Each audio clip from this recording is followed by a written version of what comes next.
Les lumières du sapin de Noël clignotaient à ce rythme hypnotique que j'avais toujours aimé.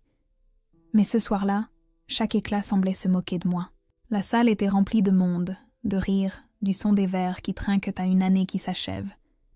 Ma belle-mère, Geneviève, se déplaçait parmi les invités telle une reine dans sa cour, distribuant des étreintes et des sourires calculés. J était assise sur le canapé, tenant une coupe de cidre qui avait déjà tiédi dans mes mains, quand elle s'est approchée avec cette démarche qui lui était propre, lente, cérémonieuse. « Ma petite, ceci est pour toi », me dit-elle en me tendant un paquet enveloppé dans du papier doré. Le papier brillait si fort que pendant un instant, j'ai pensé que peut-être, juste peut-être, cette année serait différente. Peut-être qu'après 5 ans de mariage avec son fils, après 5 Noëls à supporter ses piques et ses mépris voilés, quelque chose avait changé. Je déchirai le papier avec soin, consciente que tous les regards étaient tournés vers moi. La famille de Robert avait toujours eu ce talent pour transformer n'importe quel moment intime en spectacle public. À l'intérieur de la boîte, il y avait une casserole. Une casserole ordinaire, de celle qu'on vend sur n'importe quel marché pour 20 €, avec le manche déjà ébréché et une bosse sur le côté. Je la soulevai, sentant le poids léger de l'aluminium bon marché, puis je vis le papier plié au fond de la boîte. Je l'ouvris lentement. Les mots étaient écrits avec cette écriture parfaite de Geneviève. Chaque trait une petite œuvre d'art destinée à blesser, pour que tu apprennes à cuisiner correctement et que tu arrêtes de nous empoisonner avec ta nourriture. Bien que je doute que même une casserole neuve puisse te sauver. Affectueusement, Geneviève. Je sentis la chaleur me monter au cou, mes joues s'empourpraient tandis que le silence épaississait dans la pièce. Quelqu'un toussa. Quelqu'un d'autre tenta un rire nerveux qui mourut avant même de naître. Je levai les yeux et croisai le regard de ma belle-mère, planté dans le mien, brillant d'une satisfaction à peine contenue. Elle savourait. Chaque seconde de mon humiliation était un cadeau qu'elle s'offrait à elle-même. « C'est une plaisanterie, voyons, » dit-elle finalement, brisant le silence de sa voix qui se voulait légère mais qui charriait du venin. « Ne le prends pas si à cœur. Mon Dieu, que tu es sensible. » Je forçai un sourire.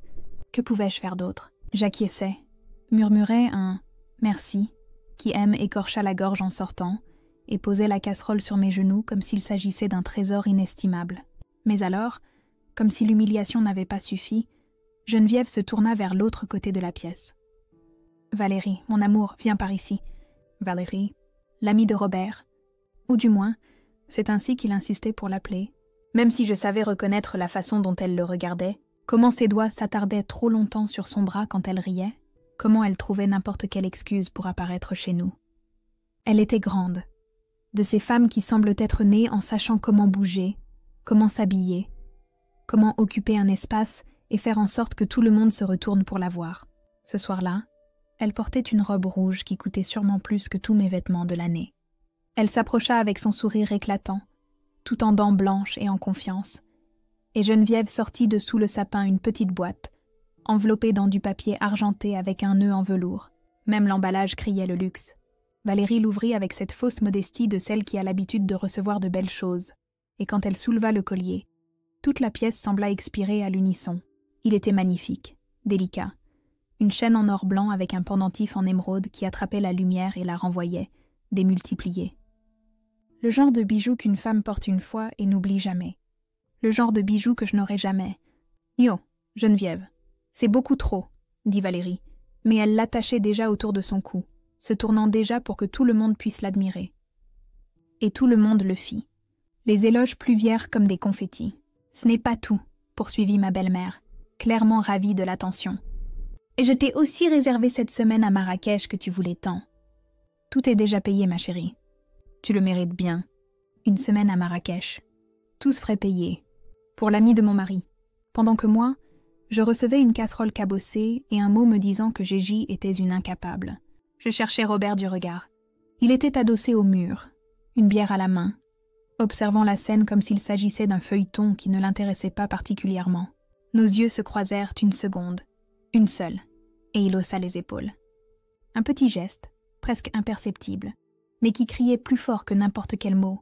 « Qu'est-ce que tu veux que je fasse ?» À ce soir-là, j'appris quelque chose d'important. J'appris que l'humiliation a un goût particulier, métallique et amer, qui reste collé à la bouche pendant des heures. J'appris que le silence des personnes qui sont censées vous défendre fait plus mal que les mots cruels de ceux qui vous attaquent. Et j'appris qu'il y a un point, un moment exact, où quelque chose en vous se brise tout simplement. Mais pas de la manière qu'ils attendaient. Je n'ai pas pleuré. Je ne me suis pas levée en criant. Je n'ai pas fait de scène. Je suis restée assise sur ce canapé, avec la casserole bon marché sur mes genoux, regardant Valérie se pavaner avec son nouveau collier, écoutant tout le monde la féliciter, sentant le poids de ma propre insignifiance m'écraser contre les coussins. La fête continua. La musique reprit. Les conversations reprirent. Et je devins invisible, ce qui était exactement ce que Geneviève avait voulu depuis le début. Me faire disparaître sans que personne ne remarque que j'avais un jour été là. Quand je pus enfin m'échapper dans la cuisine sous prétexte d'aller chercher plus de glaçons, je restai debout devant le réfrigérateur, la porte ouverte laissant l'air froid me frapper le visage.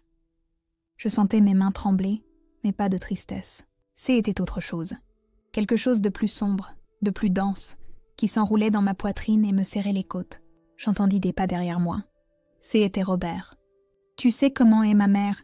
dit-il, et il y avait de la lassitude dans sa voix, comme si c'était moi qui étais difficile.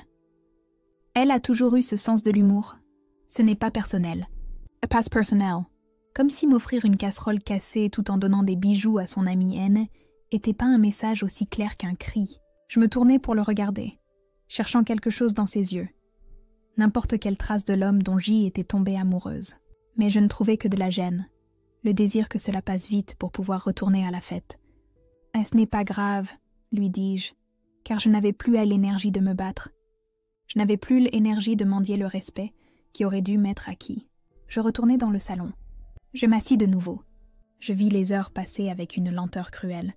Et quand finalement tout le monde fut parti, quand la maison devint silencieuse et que les lumières du sapin s'éteignirent, je restai seule dans la cuisine, avec cette casserole sur la table, brillant sous la lumière fluorescente comme une accusation. Je la touchais du bout des doigts. 20 €. Peut-être moins. C'était ma valeur dans cette famille. C'était la place que j'occupais dans le cœur de mon mari. Une casserole bon marché avec un message cruel. Mais en la regardant, sentant la rage s'enrouler de plus en plus fort en moi, je sentis aussi autre chose. Quelque chose de froid et de clair comme la glace. Une certitude. Cette humiliation ne resterait pas sans réponse. Je ne crierai pas. Je ne pleurerai pas. Mais je n'oublierai pas non plus. Et cette nuit-là, pour la première fois en 5 ans, je commençais à planifier ma liberté. Robert s'endormit avant que j'aie fini de me brosser les dents. Je l'entendais ronfler doucement de l'autre côté de la porte de la salle de bain. Ce son qui me paraissait autrefois tendre et qui maintenant me rappelait seulement avec quelle facilité il se déconnectait de tout. De moi, de ce qui s'était passé, de l'humiliation qui me brûlait encore la peau comme une plaie qui ne guérit pas. Je me glissais dans le lit en prenant soin de ne pas le réveiller, même si je savais que rien ne le réveillerait. Robert dormait comme ceux qui ont la conscience tranquille, ou comme ceux qui ont simplement décidé que certaines choses ne méritent pas leur préoccupation. J'y étais l'une de ces choses. Le plafond S étendait au-dessus de moi comme une toile blanche où mon esprit projetait, encore et encore, chaque détail de la soirée. Le sourire de Geneviève quand elle m'a tendu ce paquet, l'éclat dans ses yeux quand elle a vu mon visage en ouvrant la casserole. La façon dont Valérie avait passé ses doigts sur le collier, comme si elle caressait quelque chose qui lui avait toujours appartenu. Et Robert, mon mari, regardant tout depuis son coin comme un spectateur ennuyé d'une pièce qu'il n'avait pas choisi de voir. Je me levai. Je ne pouvais pas rester là, dans ce lit, à côté d'un homme qui n'avait pas dit un seul mot pour ma défense. Je marchais pieds nus dans le couloir, sentant le froid du carrelage me grimper le long des jambes. La maison était plongée dans cette obscurité particulière des petites heures du matin, quand tout semble plus lourd, plus réel. J'arrivai à la cuisine et elle était là, la casserole. Je l'avais laissée sur la table parce que je ne savais pas quoi en faire d'autre. La ranger, la jeter, les deux options me semblaient une façon d'accepter ce qui s'était passé, et je n'étais pas encore prête pour ça. Je me servis un verre d'eau et m'assis en face d'elle. Sur la surface cabossée de l'aluminium, je vis mon reflet déformé, une version floue de moi-même qui semblait aussi perdue que je me sentais. Je pris la note qui était encore à l'intérieur et la relus, même si je la connaissais déjà par cœur. Chaque mot était un petit couteau, pour que tu apprennes à cuisiner correctement. Comme si 5 ans à préparer ses plats préférés, à me lever tôt le dimanche pour faire le petit déjeuner que Robert aimait, à apprendre les recettes de sa grand-mère pour essayer de gagner ma place dans cette famille, n'avait à rien signifié. Affectueusement, Geneviève. Quelle cruelle ironie. Je pensais à toutes les fois où j'avais ravalé mes mots, toutes les piques que j'avais ignorées, tous les mépris que j'avais transformés en malentendus pour maintenir la paix. J'y étais devenue experte à me faire petite, à ne pas prendre trop de place, à ne pas exiger trop. Parce que c'est ce qu'on attendait de moi, être la belle-fille parfaite. Elle, épouse qui ne causait pas de problème, la femme qui connaissait sa place. Et ma place, apparemment, valait 20 €. Le collier de Valérie en avait coûté des milliers. Je l'avais vu quand elle l'avait mis, comment il tombait parfaitement sur sa peau bronzée, comment il brillait à chacun de ses mouvements. Et le voyage. Une semaine à Marrakech, tous frais payés. J'avais vu les photos sur les réseaux sociaux de Geneviève quand elles y étaient allées ensemble l'année dernière. Hôtel 5 étoiles, restaurants élégants, excursions. Robert et moi n'étions jamais allés à Marrakech. En fait, nous n'étions jamais allés nulle part. Notre lune de miel avait été un week-end sur la plage la plus proche, dans un hôtel modeste où la climatisation ne fonctionnait pas bien. C'était que le budget est serré, m'avait dit Robert à l'époque. Mais de toute évidence, il n'était pas si serré quand il s'agissait de Valérie. Je me demandais ce qu'elle avait que je n'avais pas. À part être belle, sophistiquée, et rire de toutes les blagues de Geneviève, même si elles n'étaient pas drôles. À part ne jamais contredire, ne jamais questionner, ne jamais rien exiger de plus que ce qu'on lui donnait gratuitement. Nous étions comme les deux faces d'une même pièce, elle recevant tout ce que j'avais imploré en silence. Les larmes vinrent sans prévenir, coulant sur mes joues sans un bruit. Ce n'étaient pas des larmes de tristesse, du moins pas seulement. C'était de la rage, de l'impuissance. Le genre de douleur qui vous fait sentir que quelque chose en vous se brise en morceaux si petits que vous ne pourrez jamais vous reconstituer. Je pleurais là, seule dans cette cuisine, avec la casserole bon marché comme unique témoin de mon effondrement. Et quand je n'eus plus de larmes, quand mes yeux furent secs et endoloris, quelque chose changea. Je ne sais pas comment l'expliquer. C'était comme si toute cette douleur, toute cette humiliation, toute cette rage s'était condensée en quelque chose de plus solide, de plus froid, de plus dangereux. Je m'essuyais le visage avec le dos de la main et regardais de nouveau la casserole. Mais cette fois, je ne vis pas une humiliation. Je vis une preuve tangible de la façon dont ils me voyaient, de ce que je valais à leurs yeux. Et si je valais si peu, si j'étais si insignifiante, alors je ne leur devais rien, ni loyauté, ni obéissance, ni silence. Je pensais à ma vie avec Robert. 5 ans de mariage et qu'avais-je à montrer? Une maison au nom de sa mère. Un mari qui me défendait moins qu'un inconnu dans la rue. Une belle-mère qui me traitait comme si J était une employée mal payée. Et maintenant ça. Ce cadeau qui était une insulte déguisée en blague. Je me souvins des fois où j'avais voulu travailler, étudier quelque chose, avoir mon propre argent. « Ce n'est pas nécessaire », me disait toujours Robert. « Je m'occupe de toi. Pourquoi veux-tu travailler ?» Et moi, stupide, j'avais pensé que c'était parce qu'il m'aimait, parce qu'il voulait prendre soin de moi. Maintenant, je comprenais que c'était du contrôle. Me maintenir dépendante. Me maintenir sans option. Mais ils ignoraient quelque chose. Avant de me marier, mon père m'avait laissé un petit terrain au village. Rien d'ostentatoire. Juste un lopin de terre avec une vieille maisonnette que nous avions louée pendant des années. L'argent allait directement sur un compte que j'avais ouvert avant le mariage, un compte dont Robert ne connaissait même pas l'existence. Ce n'était pas beaucoup, mais c'était à moi. Entièrement à moi. Il y avait aussi la participation dans l'entreprise familiale. Quand nous nous sommes mariés, Geneviève avait insisté pour que je signe des papiers. « C'est juste une formalité », avait-elle dit, « pour protéger le patrimoine familial. » J'avais signé sans trop lire, confiante que Robert ne laisserait pas sa mère m'escroquer. Mais maintenant, je me demandais ce que disaient exactement ces documents. Quel droit j'avais cédé sans le savoir? Je me levais et allais au bureau. Robert gardait tous les papiers importants dans un vieux classeur hérité de son père. Il ne le fermait jamais à clé car, selon lui, dans une famille, il n'y a pas de secret. Quelle naïveté, ou quelle arrogance. J'allumai la lampe du bureau et commençai à chercher. Je trouvais des contrats, des titres de propriété, des documents bancaires. Et là, dans un dossier marqué à mon nom, se trouvaient les papiers du mariage et ceux de l'entreprise. Je m'assis et commençai à lire, vraiment lire, pour la première fois. 2 heures plus tard, alors que le ciel commençait à s'éclaircir aux premières lueurs de l'aube, j'avais une image beaucoup plus claire de ma situation. Et elle n'était pas aussi mauvaise que je l'avais pensé. En fait, il y avait des choses intéressantes. Très intéressantes. Il s'avérait que, selon la loi, j'avais droit à la moitié de tout ce qui avait été acquis pendant le mariage. Et bien que la maison soit au nom de Geneviève, il y avait une propriété que Robert avait achetée il y a 3 ans, pendant notre mariage, qui était légalement à moitié à moi. Une propriété qui, selon les documents bancaires, générait des revenus mensuels considérables en loyer. Je découvris également que mon nom apparaissait comme cotitulaire sur 2 comptes bancaires que je ne me souvenais pas avoir autorisés. Avais-je signé quelque chose sans lire? Probablement. Mais le fait était que mon nom était là, avec les mêmes droits d'accès que Robert. Je rangeais tout soigneusement, laissant chaque papier exactement où je l'avais trouvé. J'y éteignis la lumière et retournai au lit, juste au moment où Robert commençait à bouger. Il se retourna, passa un bras sur moi sans vraiment se réveiller, et continua à dormir. Mais moi, je ne pourrais plus dormir. Parce que pour la première fois en 5 ans, au lieu de me sentir piégée, je commençais à voir des issues. Au lieu de me sentir impuissante, je commençais à avoir un pouvoir qui avait été là tout le temps, attendant que j'aie le courage de le prendre. La casserole bon marché était toujours dans la cuisine, sur la table, brillant dans la pénombre de l'aube. Mais elle ne me semblait plus une humiliation. Elle me semblait un rappel. Un symbole de combien ils m'avaient sous-estimé, et cette sous-estimation serait leur perte.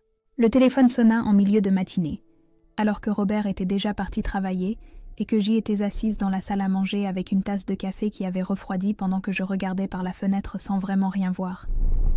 3 jours s'étaient écoulés depuis Noël.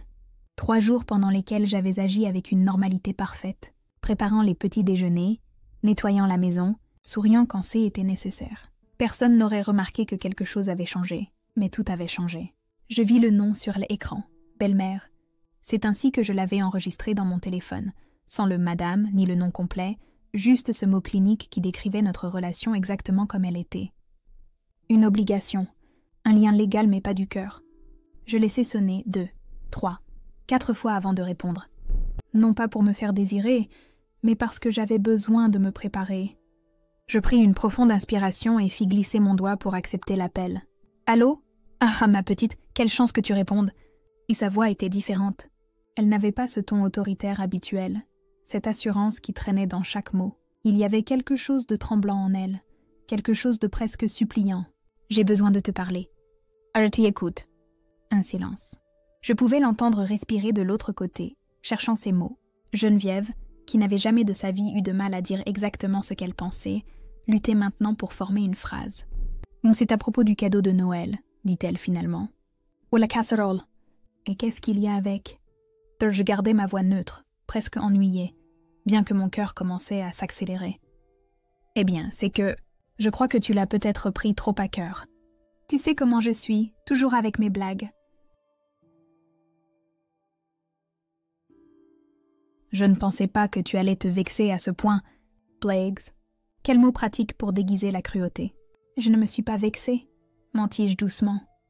C'était un cadeau très significatif. Un autre silence. Plus long cette fois.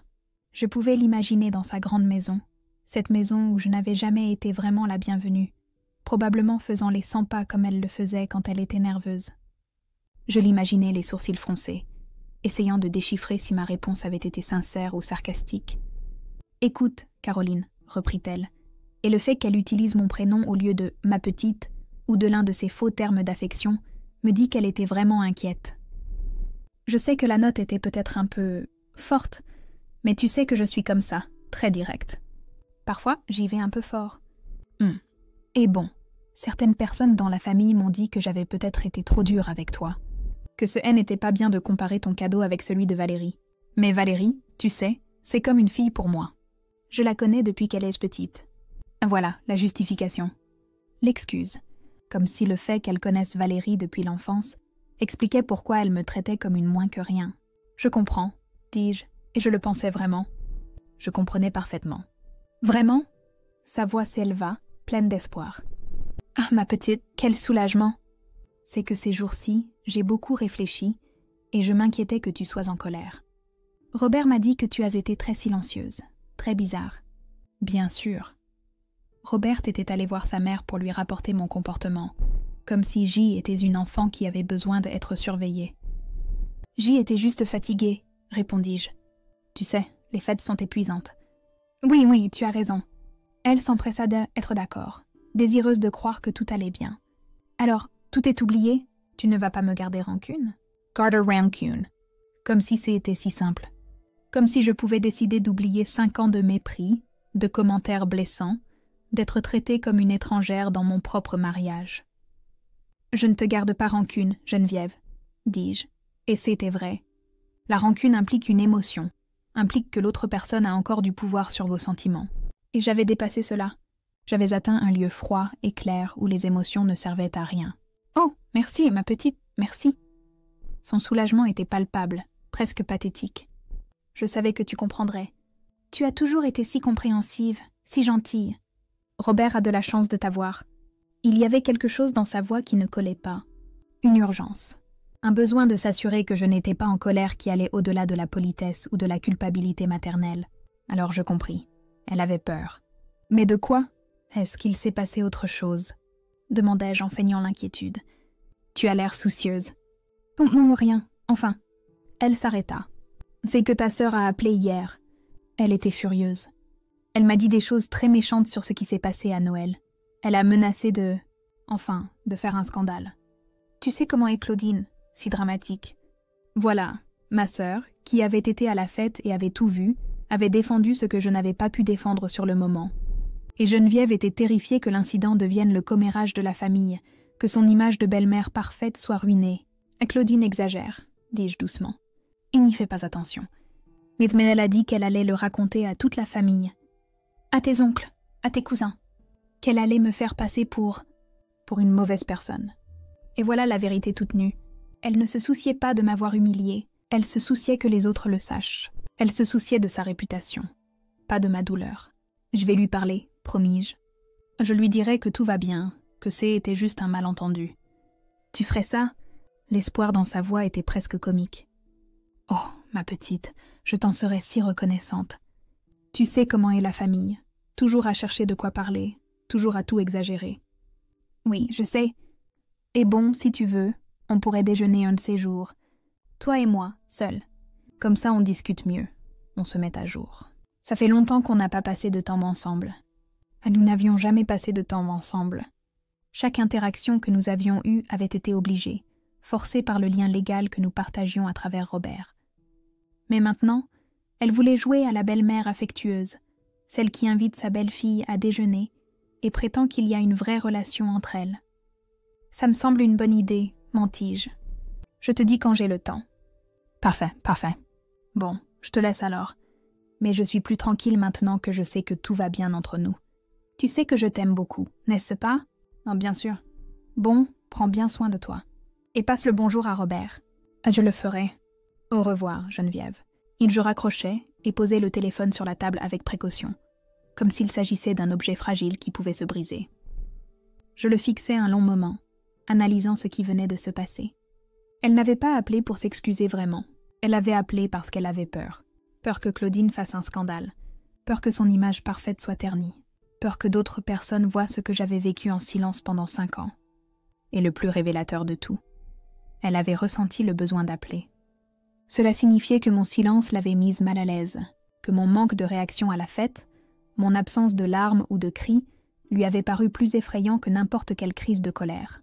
Parce qu'une crise de colère, elle aurait pu la gérer. Elle aurait pu me dépeindre comme la belle-fille hystérique, la femme à problème. Mais mon silence ne lui donnait rien sur quoi travailler. Je me souvins des mots exacts qu'elle avait utilisés. Certaines personnes dans la famille m'ont dit. L'idée d'appeler ne venait pas d'elle. Quelqu'un, probablement plusieurs personnes, lui avait dit que ce qu'elle avait fait était mal. Et cela l'avait suffisamment effrayée pour qu'elle ravale sa fierté et compose mon numéro. Je me levai et allai à la cuisine. La casserole était toujours là, au même endroit où je l'avais laissée. Je la pris et la soupesai dans mes mains. 20 € d'humiliation, mais aussi 20 € de liberté, parce que cette casserole m'avait montré quelque chose que j'avais besoin de voir. Je ne leur devais rien, ni à Geneviève, ni à Robert, ni à personne dans cette famille qui m'avait traitée comme une citoyenne de seconde zone pendant 5 ans. Si mon silence leur faisait peur, alors je resterais silencieuse. Si mon calme les mettait mal à l'aise, alors je serais encore plus calme. parce que j'avais appris quelque chose d'important ces 3 derniers jours. Le silence n'est pas une faiblesse. Le silence est une stratégie.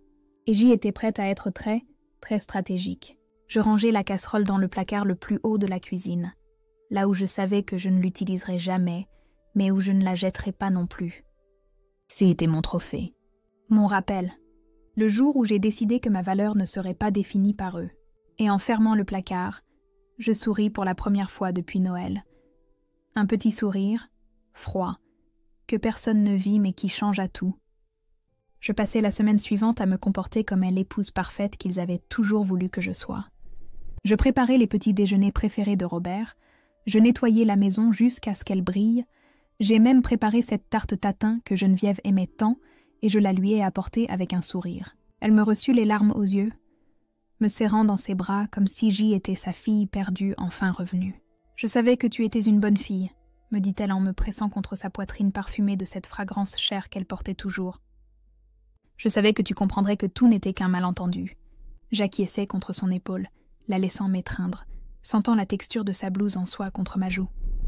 Et pendant qu'elle me disait combien elle m'appréciait, combien elle valorisait ma compréhension, je pensais aux documents que j'avais trouvés, aux comptes où mon nom apparaissait, au pouvoir que j'avais et dont aucun d'eux ne se doutait.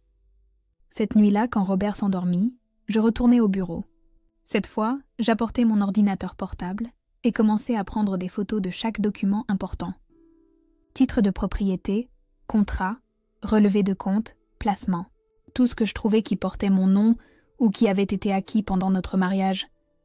J'organisais tout dans un dossier sur le cloud, protégé par des mots de passe que seul moi connaissais. Je découvris des choses fascinantes. Par exemple, que la propriété que Robert avait achetée il y a 3 ans non seulement générait des loyers, mais avait considérablement augmenté de valeur. Selon la dernière estimation que je trouvais, elle valait presque le double de ce qu'ils avaient payé. La moitié de cela était légalement à moi. Je trouvais aussi que mon nom figurait sur les papiers de 2 véhicules, la voiture de Robert et une camionnette qu'ils utilisaient pour l'entreprise familiale. Je ne me souvenais pas avoir signé pour la camionnette, mais ma signature était là. Il m'avait probablement fait signer un tas de papiers en même temps et moi, confiante, j'avais signé sans lire. Mais le plus intéressant fut un compte de placement. Robert et Geneviève avaient ouvert un compte joint où ils avaient déposé de l'argent mensuellement au cours des 4 dernières années. Une somme considérable.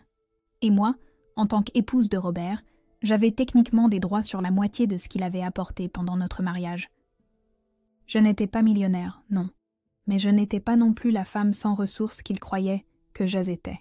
En additionnant tout, mon terrain hérité, la moitié de la propriété en location, ma part des placements, plus ce qui me reviendrait des biens matrimoniaux, j'avais assez pour recommencer. Plus qu'assez. Le lendemain, pendant que Robert était au travail, je fis quelque chose que je reportais depuis des années. J'appelai ma cousine Laetitia.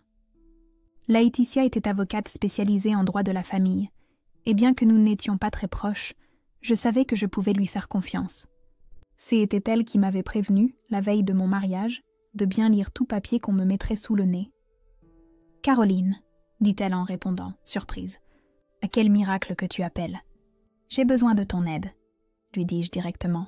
« J'ai besoin que tu examines des documents et que tu me dises exactement quels sont mes droits. » Il y eut une pause.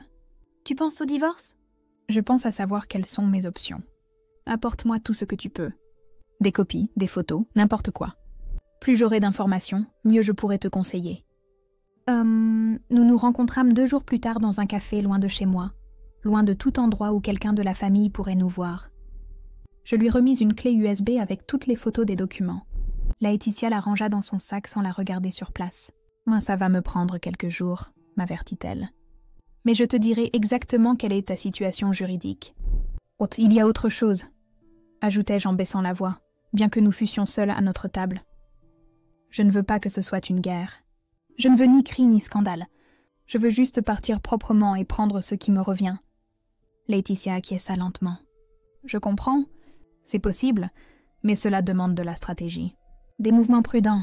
J'ai le temps, lui dis-je.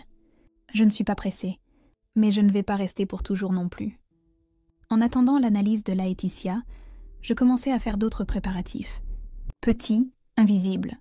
J'ouvris un nouveau compte bancaire dans une banque différente où Robert et moi n'avions pas de compte.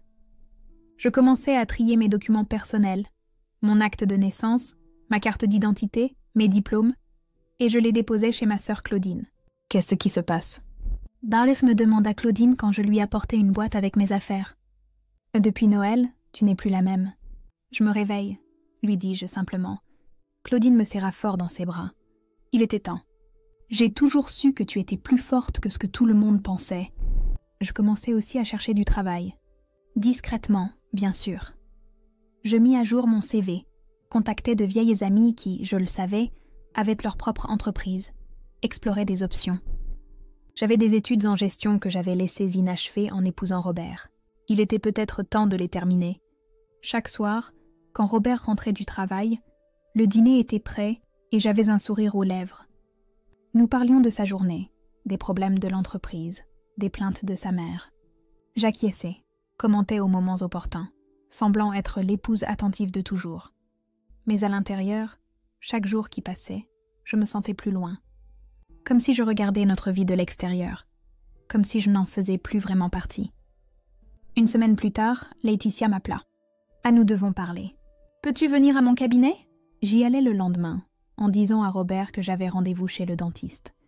Je m'assis en face du bureau de Laetitia et la regardais étaler plusieurs documents devant moi. « La situation est meilleure que tu ne le pensais, » commença-t-elle. « Tu as des droits sur environ 40% des biens acquis pendant le mariage. La propriété en location est à moitié à toi par la loi. Les comptes où tu apparais comme co-titulaire aussi. Et il y a autre chose. » Elle brandit un papier. « Ce document que tu as signé en te mariant. Celui que Geneviève a dit être juste une formalité. Il s'avère qu'il te donne une participation dans l'entreprise familiale. Pas beaucoup, mais tu en as une, 5%. Et ces 5% incluent un pouvoir de décision dans certaines opérations. Je l'ai fixé sans bien comprendre. Qu'est-ce que ça veut dire ? Et ça veut dire qu'ils ne peuvent pas vendre ces 5% sans ton consentement. Et ça veut dire que tu as le droit de vérifier les comptes de l'entreprise quand tu le veux. C'est une protection légale que, ironiquement, elle t'a donnée elle-même sans s'en rendre compte. Je souris, pour la première fois depuis des jours, un vrai sourire. « Alors, que me recommandes-tu de faire ?» Laetitia se pencha en arrière dans son fauteuil. « Ça dépend de ce que tu veux. Si tu veux divorcer, tu peux le faire et te battre pour ce qui te revient. Mais ça prendra du temps et ce sera éprouvant. Ou tu commences à bouger tes pions maintenant. Transfère ce que tu peux transférer. Sécurise ce que tu peux sécuriser. Et quand tu seras prête, quand tout sera en ordre, alors tu pars. Vite et proprement. Combien de temps ça me prendrait de faire ça ? Si tu es prudente, si tu le fais bien, 2 ou 3 mois. Peut-être 4. 4 mois. 120 jours à faire semblant, à sourire, à être la Caroline qu'il connaissait tout en construisant secrètement ma sortie. C'était assez de temps. « Faisons-le », lui dis-je. Ce soir-là, je rentrai à la maison et préparai le dîner comme toujours. Robert arriva de mauvaise humeur, se plaignant que sa mère avait été insupportable toute la journée. J'y écoutai, servis le repas, débarrassé après. Et quand nous allâmes enfin nous coucher, je m'allongeai à côté de lui en sentant que nous ne partagions plus vraiment un lit. Nous étions 2 étrangers sous les mêmes draps. Je regardais le plafond dans l'obscurité et pensais à la casserole. Cette casserole bon marché toujours rangée dans le placard du haut. 20 €. C'était ma valeur pour eux. Mais il s'avérait que je valais bien plus. Pas en argent, bien qu'il y en eût aussi. Je valais plus en dignité, en autonomie, en capacité de me reconstruire. Et pendant que Robert ronflait doucement à mes côtés, je commençais à planifier. Étape par étape, mouvement par mouvement. La Caroline qu'il connaissait était sur le point de disparaître. Et à sa place naîtrait quelqu'un de nouveau. Quelqu'un qui ne se laisserait plus jamais mesurer en euros ou en cadeaux humiliants. Quelqu'un de libre. Les premiers mouvements furent les plus nerveux. Laetitia m'avait donné une liste d'étapes à suivre, et chacune exigeait précision et timing parfait. Le premier jour, alors que Robert était à une réunion qui, je le savais, durerait des heures. Je suis allée à la banque où nous avions notre plus grand compte joint. J'arrivais avec un sourire aimable et une pièce d'identité en règle. « J'ai besoin de faire un virement », dis-je au conseiller qui me reçut. J'ai de ce compte joint à cet autre compte personnel. Ce n'était pas tout l'argent. Ça aurait été trop évident. Juste la moitié de ce que j'avais contribué au fil des ans, plus un petit extra que Laetitia m'avait assuré être légalement à moi au titre des dépenses du foyer que j'avais couvertes. Le conseiller traita le virement sans poser de questions. Après tout, mon nom était sur le compte avec les mêmes droits que Robert. La deuxième semaine, je contactai le locataire de la propriété en location. C était un monsieur âgé qui y vivait depuis des années et payait toujours ponctuellement. Je lui expliquai que, à partir du mois suivant, il devrait déposer la moitié du loyer sur un nouveau compte que je lui fournirais. Quand y a-t-il eu un problème avec les propriétaires ? Me demanda-t-il inquiet. Aucun problème, l'assurai-je avec mon plus beau sourire. Juste un changement administratif. Le contrat reste le même. Il hésita un moment, mais finit par accepter. Après tout, le bail était au nom de Robert et de moi. J'avais tout le droit légal de faire ce changement. La troisième semaine fut plus délicate.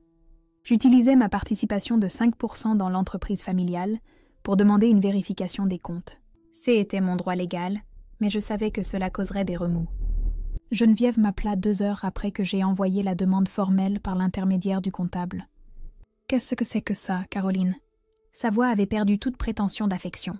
« Pourquoi demandes-tu à vérifier les comptes de l'entreprise ?»« Ah, c'est une procédure de routine, » répondis-je calmement. « Non, en tant qu'actionnaire, même minoritaire, j'ai le droit de savoir comment va l'entreprise. Y a-t-il un problème ? Un problème ? Non, il n'y a pas de problème.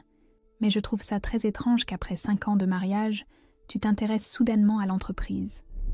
Il n'est jamais trop tard pour apprendre, dis-je doucement. Robert dit toujours que je devrais m'impliquer davantage dans les finances familiales. Elle ne put rien dire à cela.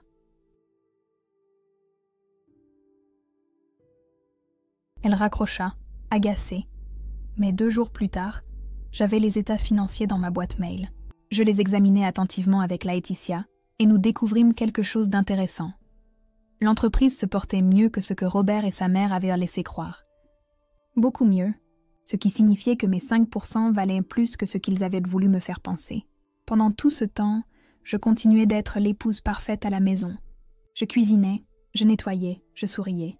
Robert ne remarqua rien de différent, ou s'il le remarqua, il l'attribua au fait que j'avais enfin mûri et accepté ma place. Comme il se trompait. Valérie continuait de venir à la maison, arborant maintenant le collier que Geneviève lui avait offert. Chaque fois que je la voyais, je me demandais si elle savait. Si elle avait la moindre idée qu'elle n'était qu'un investissement de plus pour Geneviève, une pièce sur son échiquier. Probablement pas, elle croyait probablement que l'affection était sincère.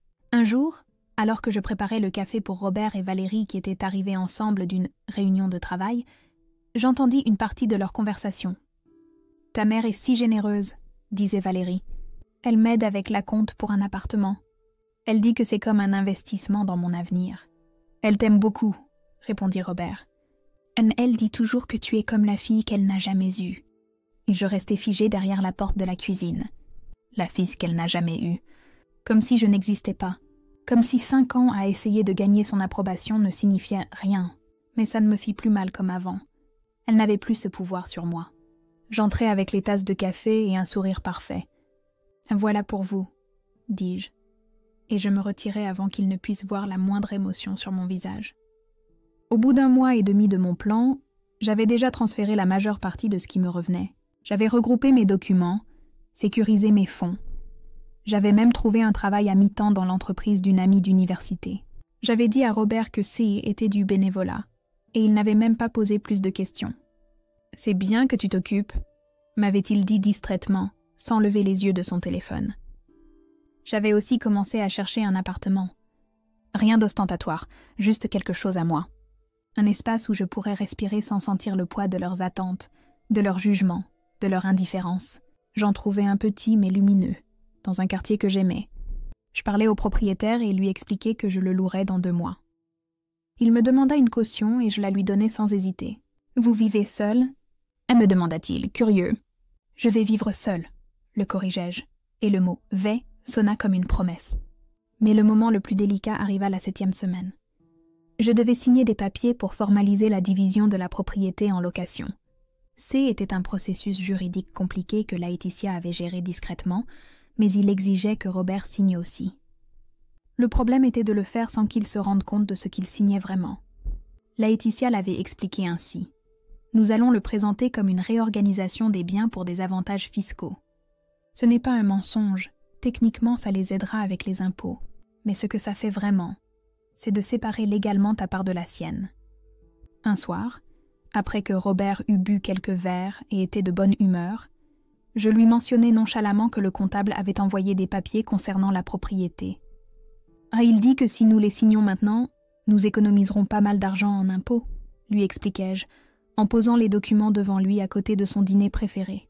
« Tu les as vérifiés ?» ah, demanda-t-il, mais il cherchait déjà un stylo. Le comptable a dit que ceci était de la routine, juste une réorganisation des biens. Il signa sans lire. Il ne prit même pas la peine de feuilleter les pages. Et avec cette signature, officiellement, ma moitié de la propriété était légalement séparée de la sienne. Ce n'était plus notre impropriété. C'était ma propriété et sa propriété clairement divisées. À la 8e semaine, Geneviève commença à remarquer que quelque chose n'allait pas. Elle m'appela un jour, sa voix chargée de suspicion. « Caroline, le comptable dit qu'il y a eu des mouvements sur certains comptes. Tu sais quelque chose à ce sujet ? Quel genre de mouvement ? » demandai-je innocemment. « Des virements. Vers des comptes que je ne reconnais pas. »« Ah, oui. J'ai ouvert un compte d'épargne personnelle. Robert a dit que était une bonne idée de commencer à épargner davantage. »« Et pourquoi ne me l'as-tu pas dit ? » ?»« Je ne savais pas que je devais vous informer de mes comptes personnels, Geneviève, » répondis-je doucement, mais avec un tranchant qu'elle ne put ignorer. Il y eut un long silence. « Face attention, Caroline. Ne fais rien de stupide. »« Je ne fais jamais rien de stupide, » l'assurai-je, et je raccrochai avant qu'elle ne puisse répondre. Cette nuit-là, je sus que le temps pressait. Geneviève était beaucoup de choses, mais pas stupide. Elle finirait par faire le rapprochement. Je devais accélérer le plan. La 9e semaine, Laetitia me donna les dernières instructions. « Presque tout est prêt. Il ne te reste plus qu'à décider quand tu veux faire le dernier pas. » Et le dernier pas, c'est partir. Tout simplement, faire tes valises et partir. Ça semblait si facile quand elle le disait. Mais il y avait 5 ans d'histoire dans cette maison. 5 ans à essayer d'être suffisante, à mendier des miettes d'affection, à me convaincre que les choses s'amélioreraient. 5 ans que je voyais maintenant clairement pour ce qu'ils avaient été, une perte de temps. Je décidai que ce serait dans 2 semaines. Le jour de l'anniversaire de Robert, il y avait une symétrie poétique là-dedans. Le jour même où tout le monde se réunirait pour le célébrer, je partirais. Pas en claquant la porte, pas avec des cris. Je partirais, tout simplement. Je commençais à sortir des choses de la maison petit à petit. Des vêtements que j'emmenais au pressing et qui ne revenaient jamais. Des livres que je prêtais à ma sœur. Des photographies que je mettais dans des boîtes, soi-disant, pour les mieux organiser. Chaque objet qui sortait par cette porte était un morceau de moi, réclamant sa liberté. Robert ne remarqua rien. Il était trop occupé avec l'entreprise, avec sa mère, avec Valérie. J était devenu si invisible pour lui que mon absence progressive passa complètement inaperçue. La 10e semaine, Geneviève tenta de me faire une visite surprise. Heureusement, J était sorti voir mon nouvel appartement. Quand je rentrais, Robert me dit que sa mère était passée. Elle était très étrange, commenta-t-il. Elle demandait après toi, inspectait la maison comme si elle cherchait quelque chose. Il s'est passé quelque chose entre vous ? Absolument rien, mentis-je. Elle est peut-être stressée par l'entreprise. Mais je savais la vérité. Elle avait commencé à soupçonner. Le compte à rebours s'accélérait. Était presque l'heure. Le jour de l'anniversaire de Robert se leva avec un soleil brillant qui semblait se moquer de ce qui allait arriver. Je me levai tôt, comme toujours, et préparai le petit déjeuner. Œufs brouillés, pain grillé, café fort exactement comme il l'aimait. Je le regardais manger tout en consultant son téléphone, ignorant que ce serait la dernière fois que je cuisinerais pour lui. « Maman veut qu'on aille dîner chez elle ce soir », dit-il sans lever les yeux. « Elle a invité toute la famille. Ça va être une grande fête. »« D'accord, » répondis-je en beurrant ma tartine. « À quelle heure veux-tu qu'on soit là-bas ?»« À 20h. Et mets quelque chose de joli, d'accord ? Tu sais comment est ma mère avec ces choses-là. » J'acquiesçai. Bien sûr que je savais comment était sa mère. Après 5 ans, je la connaissais mieux que lui-même. Robert partit travailler avec un baiser distrait sur ma joue. Quand la porte se referma derrière lui, je restai debout au milieu du salon, écoutant le silence de la maison. Notre foyer. Sauf que ça n'avait jamais été notre foyer. Ça avait toujours été la maison où je vivais en prêt, une invitée qui était restée trop longtemps. J'appelai Claudine. « C'est aujourd'hui, » lui dis-je simplement. « Tu es sûre ? » « Plus sûre que jamais. » And arrive. Ma sœur arriva 1 heure plus tard avec sa camionnette. À nous deux, nous commençâmes à sortir les quelques affaires qui m'appartenaient encore dans cette maison. Il n'y en avait pas beaucoup. J'avais déjà déplacé la plupart discrètement au cours des dernières semaines. Des vêtements, quelques livres, des photos de ma famille. Rien de ce que nous avions acheté ensemble. Je ne voulais rien qui me lie à ces 5 années. Dans le placard, tout au fond, je trouvais la robe de mariée, accrochée dans sa housse en plastique, préservée comme un trésor.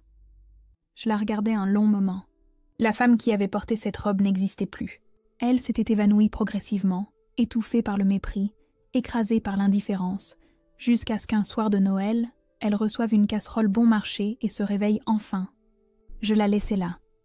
Qu'elle reste accrochée dans ce placard comme un fantôme de ce qui aurait pu être mais n'a jamais été. Quand nous eûmes fini de tout emballer, la maison semblait étrangement la même. C'était le plus triste.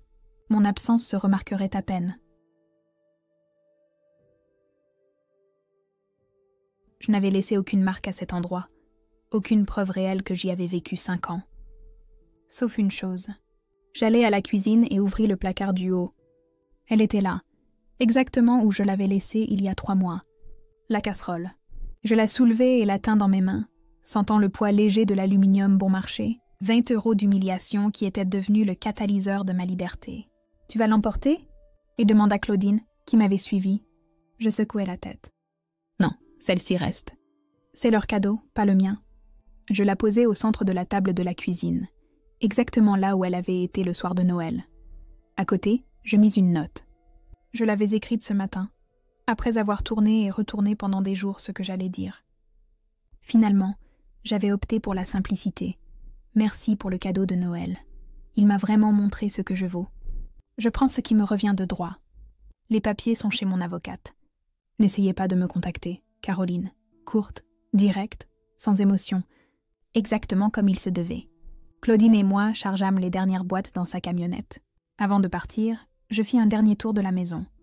La salle à manger où nous avions eu d'innombrables dîners silencieux. Le salon où j'avais fait semblant pendant 5 ans que tout allait bien. La chambre où j'avais pleuré en silence pendant que Robert dormait, ignorant ma douleur. Je ne ressentis ni nostalgie, ni tristesse. Seulement un vide propre, comme lorsqu'on finit de sortir les poubelles et que la maison sent différemment. Je fermai la porte à clé pour la dernière fois et laissai les clés dans la boîte aux lettres. Je n'en aurais plus besoin. Cet après-midi-là, pendant que Robert travaillait et que sa famille préparait la fête surprise, J était dans mon nouvel appartement à déballer des cartons. Il était petit, oui, mais il était à moi. Chaque centimètre carré m'appartenait. Personne ne me jugerait ici. Personne ne me ferait me sentir petite. Mon téléphone commença à sonner vers 18h. Robert. J'ignorais l'appel. Il sonna de nouveau. Et encore, et encore. Finalement, il laissa un message vocal. Sa voix semblait confuse, presque inquiète. « Caroline, où es-tu ? Je suis passée à la maison et j'ai vu ta note. Mais je ne comprends pas. Appelle-moi, s'il te plaît. Ma mère est très agitée. Nous sommes tous inquiets. » Quiet. Maintenant, ils étaient inquiets. Pas quand ils m'humiliaient. Pas quand ils m'ignoraient. Seulement maintenant que j'avais disparu avec ce qui était légalement à moi. Une demi-heure plus tard, c'était Geneviève qui appelait. Je ne répondis pas, mais j'y écoutais son message. Sa voix avait perdu toute prétention de douceur. C'était du pur venin.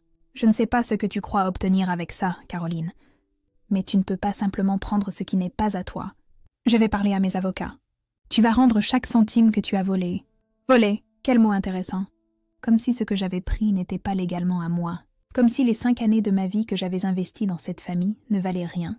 Laetitia m'avait prévenu que cela arriverait. Ils vont essayer de te faire peur, m'avait-elle dit. Ils vont te menacer avec des avocats et des procès. Mais tout ce que tu as pris est à toi de droit. Nous avons les documents qui le prouvent. Je bloquais leurs numéros. À tous les deux. Je n'avais pas besoin d'entendre leurs menaces ni leurs supplications. Cette étape de ma vie était terminée. Les jours suivants furent étranges, silencieux. Pour la première fois en 5 ans, je n'avais pas à me réveiller en pensant à ce qu'il fallait cuisiner, nettoyer, à qui plaire. Je me réveillais quand je voulais. Je mangeais ce que je voulais. Je regardais les films que j'aimais sans avoir à négocier. Claudine venait me voir souvent, apportant du café et les nouvelles de la famille. Elle me raconta que Geneviève avait dû annuler la fête d'anniversaire parce que Robert était trop bouleversé pour célébrer, qu'elle était allée chez mes parents pour exiger qu'ils me convainquent de revenir, que mon père, qui avait toujours été un homme silencieux, lui avait dit que si j'étais partie, c'est que j'avais de bonnes raisons. Tu aurais dû voir son visage, me dit Claudine en riant. Elle était furieuse. Je crois que pour la première fois de sa vie, quelqu'un lui a fermé la porte au nez. Elle me raconta aussi qu'ils avaient vérifié les comptes de l'entreprise et découvert tous les mouvements que j'avais faits. Que Geneviève était allée voir son avocat, mais que celui-ci lui avait confirmé que tout était légal, que le comptable leur avait expliqué l'affaire de la division de la propriété et que Robert avait crié que je l'avais trompé. « Tu les as trompés ?» me demanda Claudine avec un sourire. « Non, » répondis-je honnêtement. « J'ai juste utilisé les mêmes droits qu'eux. La différence, c'est qu'ils n'ont jamais pensé que je les utiliserais. » Un mois plus tard, les papiers du divorce arrivèrent. Robert ne contesta rien. Peut-être parce que son avocat lui expliqua que ça ne servait à rien, que je n'avais rien fait d'illégal. Ou peut-être parce qu'il comprit enfin qu'il avait perdu quelque chose qu'il n'avait jamais apprécié quand il l'avait.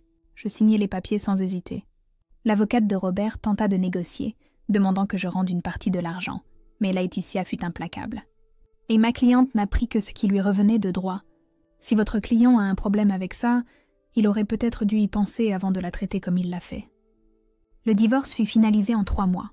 Rapide, propre, exactement comme je l'avais prévu. 6 mois après ce Noël, je me trouvais dans mon appartement un dimanche après-midi. J'avais repris mes études et il me restait 2 semestres avant de finir mon diplôme. Le travail à mi-temps était devenu un temps plein avec un salaire décent. J'avais des projets de voyage pour la fin de l'année, quelque chose que je n'avais jamais fait. Ma vie n'était pas parfaite. Il y avait des jours difficiles, des jours où la solitude pesait. Mais même ces jours-là, quand je me sentais seule, je savais qu'il valait mieux être seule qu'accompagnée de gens qui vous font vous sentir invisible. Je n'ai plus jamais parlé à Robert ou à Geneviève. Je les ai bloqués de tous mes réseaux sociaux, j'ai changé de numéro, j'ai construit une vie où ils n'existaient tout simplement pas. D'après Claudine, Valérie apparaissait toujours aux réunions de famille, arborant son collier. Grand bien lui fasse. Elle pouvait garder la place que je n'avais jamais vraiment occupée.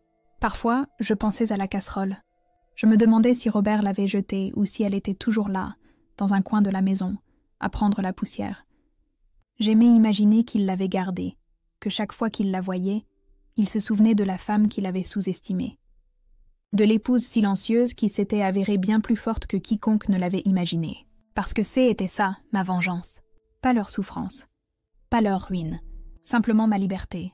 Le fait que je vivais maintenant une vie qui était entièrement la mienne, sans demander la permission, sans mendier l'approbation, sans mesurer ma valeur en cadeau cher ou bon marché. Un soir, alors que je prenais un thé sur mon balcon en regardant la ville s'illuminer, je réalisais quelque chose. Pendant 5 ans, j'avais attendu qu'il change. Que Robert me défende, que Geneviève m'accepte, que Valérie disparaisse. J'avais mis mon bonheur entre les mains de gens qui ne le méritaient pas. Mais maintenant, mon bonheur était entre mes propres mains. Et il s'avérait que lorsque c'était moi qui le tenais, il brillait bien plus que n'importe quel collier des émeraudes. Le premier anniversaire de ma libération tomba à Noël. Au lieu de me sentir triste, j'organisai un dîner avec mes amis.